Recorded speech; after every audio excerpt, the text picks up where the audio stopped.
مسجد نبوی میں نابالغ افراد کا جنازہ ہوتا ہے.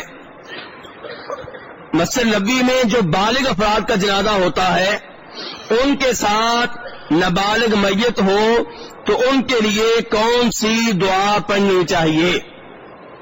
میرے بھائی سب سے پہلے مجھے یہ مسئلہ بتائیں کہ بچے کا جنازہ ادا کر سکتے ہیں؟ جی چلیں، آپ نے کہا کر سکتے ہیں، میں بات مان لیتا ہوں. وہ بچہ جو ماں کے پیٹ سے مردہ نکلا ہے اس کا جنازہ ادا کر سکتے ہیں؟ پکی بات ہے. اگر حدیث سنا دوں پھر موقف تبدیل ہو جائے گا کہ پھر بھی پکا رہے گا. جی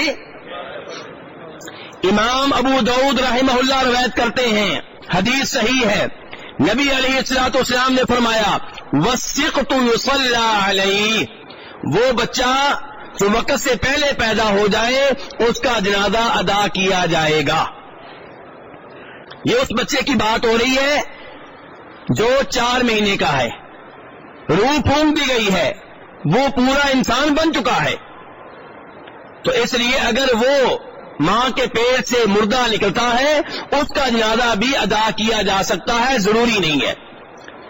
وہ تو ابو داؤد شریف کی صحیح حدیث ہے کہ نبی علیہ الصلوۃ والسلام نے اپنے صاحبزادے جناب ابراہیم کا بھی جنازہ ادا نہیں کیا تھا.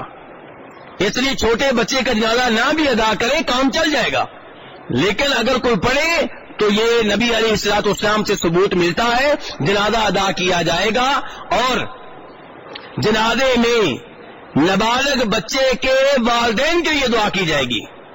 وَيُدْعَى لِوَالِدَيْهِ بِالْمَغْفِرَةِ وَالرَّحْمَةِ، ہم کہیں گے یا اللہ اس کے والد کو معاف کر دے، یا اللہ اس کے والدین پہ رحمت نازل فرما. اور امام حسن بصری سے ایک دعا آتی ہے، بخاری شریف کا حوالہ ہے کہ اللہم اجعلہ لنا جی سلفوں و فرطوں و اجرا، اے اللہ اس بچے کو ہمارے لیے اجر کا باعث بنا دے، اسے ہمارے لیے ذخیرہ بنا دے، یا اللہ اسے ہمارا استقبال کرنے والا بنا دے، آگے چل کے ہمارا استقبال کرے.